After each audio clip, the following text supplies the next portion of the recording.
ఇప్పుడు నేను ఫంక్షన్ గ్రాండ్గా జరిపించాలంటే డబ్బు కోసం రుద్ర ముందు చేయి చాపాలి. అలా జరగాలనే రుద్ర ప్లాన్ చేసి ఉంటాడు. అవునీ అత్తయ్య గారిని అడుగు. ఆవిడైనా మావయ్య గారిని అడగాల్సిందే కదా. అసలే రుద్రని ఇన్సల్ట్ చేసిందన్న కోపంలో ఉన్నాడు. సో ఆయన కూడా పట్టించుకోడు. మరి ఇప్పుడు ఏం చేద్దాం బ్రో?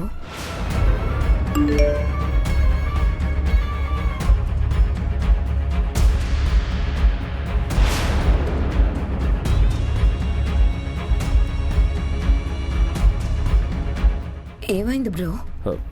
నా అకౌంట్లోకి 50 lakhs క్రెడిట్ అయ్యాయి. ఎవరు చేశారు? నేనే.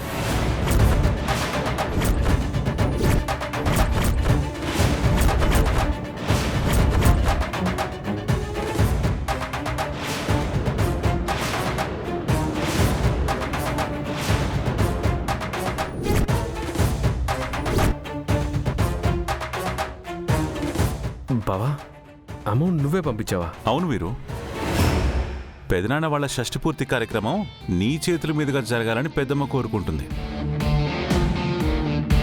పెద్దమ్మ కోరుకుంటున్నట్టుగానే ఫంక్షన్ గ్రాండ్గా జరగాలి. ఎలాంటి లోటు రాకూడదు.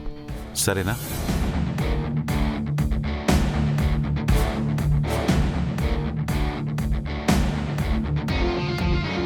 ఏం ఆలోచిస్తున్నావు? ఏం లేదు బావగారు. ఇంటల్లుడుగా ఆస్తులు అధికారం పంచకపోయినా బాధ్యత అయినా ఇచ్చారు అని సంతోషిస్తున్నారు. మీ డబ్బులతో ఫంక్షన్ జరిపిస్తే మీరు చేసినట్టు అవుతుంది, కానీ బ్రో చేతుల మీదుగా జరిగినట్టు కాదు కదా అని ఆలోచిస్తున్నారనుకుంటా కదా బ్రో? ఈ డబ్బు నేనిచ్చానని ఎవ్వరికీ తెలియాల్సిన అవసరం లేదు. ఇది నీ డబ్బుగానే ఖర్చు పెట్టు. అప్పుడే మీ అత్తమ్మ, ఐ మీన్ మా పెద్దమ్మ హ్యాపీగా ఫీల్ అవుతుంది.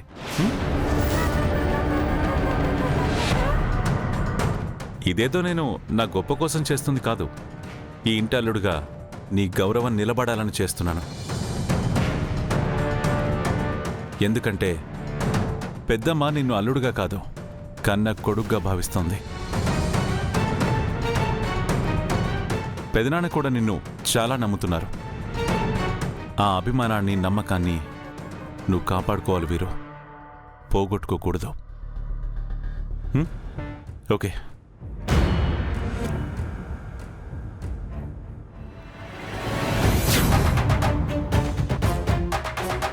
ఫంక్షన్ రోజు నీకు ప్రీతికి మర్చిపోలేని గిఫ్ట్ ఇవ్వబోతున్నాను. Get ready for this surprise, Viru. Get ready for this surprise, Viru.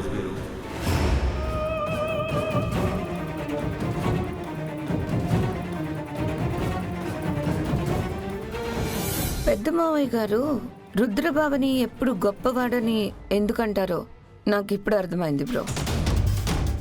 నువ్వు జరిగిన దాంట్లో మోసం ఉందని అనుమానిస్తున్నావు. రుద్రబాబేమో నీ పరువు నిలబెట్టాలని ప్రయత్నిస్తున్నాడు. గొప్పవాళ్ళు గొప్పగానే ఆలోచిస్తారు అనేది ట్రూ బ్రో. మనం ట్రూగా లేకపోయినా నిజాన్ని నిజమని ఒప్పుకోవాలి బ్రో. ఇంతకీ రుద్రబాబు నీకు ఏం గిఫ్ట్ ఇస్తున్నట్టు? రుద్ర ఏదో ప్లాన్ చేస్తున్నాడు. అది ఖచ్చితంగా నాకు ఫేవర్గా అయితే ఉండదు.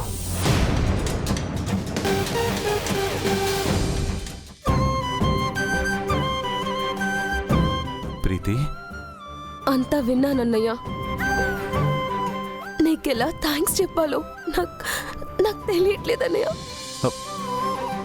ప్రీతి, ఏంటి ప్రీతి ఇది? భాను ఉంటే నీకోసం ఈ మాత్రం చేసేవాడు కదా.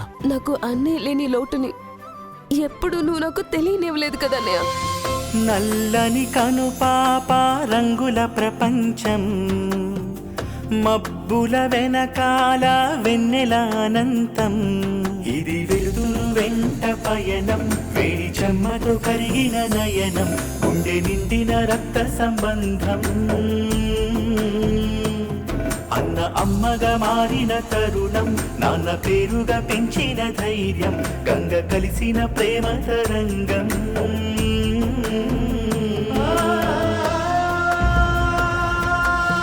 రుద్రబాబుకి గంగ తల్లిదండ్రుల గురించి నిజం చెప్దామనొత్తే ఇట్టా జరిగిందేంటయ్యా? ఏడు జరిగినా మంచిగా అంటారు కదే, ఇది కూడా అట్టాగే అనుకో. సమయం వచ్చినప్పుడు మనం చెప్పకపోయినా నిజం దానంతట అదే తెలిసిపోతుంది. నిజం చెప్తే గుండెల్లో భారం దిగిపోతుంది అనుకున్నాను. ఇంట్లో షష్ఠి పూర్తి ఏడుకలు చేసుకుంటున్నారు. రుద్రబాబుకి పరిస్థితిలో నిజం చెప్పకపోవడమే మంచిది. అవునే.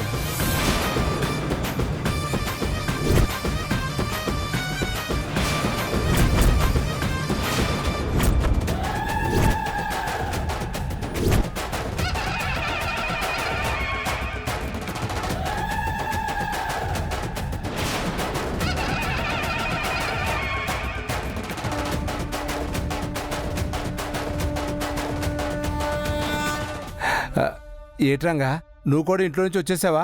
మంచి పని చేసావులే. దుబాయ్కి వెళ్ళేంత వరకు వేరే పని ఏదైనా చూసుకోరా. నువ్వు బస్తీలో మా ఇంట్లోనే ఉండు. మేము ఇప్పుడు ఆ ఇంట్లో ఉండట్లేదుగా. నానెక్కడికి వెళ్ళటం లేదు. ఇంత చెప్పాక కూడా మొండిగా ఈయన్నే ఉంటానంటావా? వాళ్ళ కుటుంబంలో మనం జోక్యం చేసుకోకూడదు రంగా.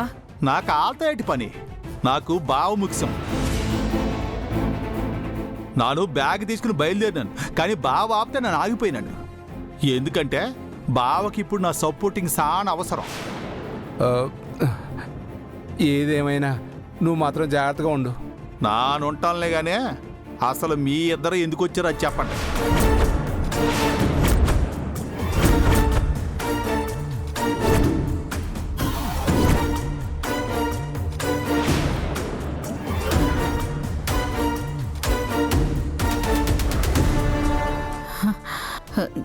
చెప్పడానికి ఏముంది రంగా? ఊరికైనా పలకరించిపోదామని వచ్చినాం. పిన్నే, మీరేదో ముఖ్యమైన విషయం మాట్లాడడానికి వచ్చారని నాకు అర్థమైనది. ఏందాక రుద్రబాబు ఉన్న పరిస్థితుల్లో మనం నిజం చెప్పపోవటమే మంచిదే నువ్వు అంటాం నా విన్నాను. ఏటా నిజం?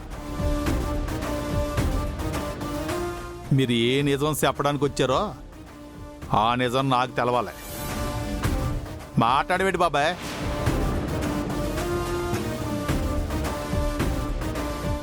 గంగ తల్లిదండ్రులు ఎవరో తెలిసిందా?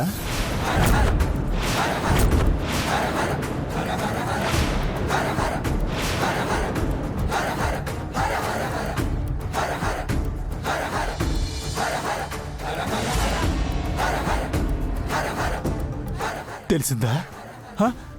తెలిసిందా? ఎవరు పిన్ని? గంగ అమ్మా నాన్నలు ఎవరో నాన్న తెలుసుకోకూడదా? అన్ని నిజాలు తెలిసినోడివి నీ దగ్గర దాపరికం ఎందుకురా? గంగ తల్లిదండ్రులు ఎవరో కాదు, విశ్వనాథ్ సారు సుధా అమ్మగారులే.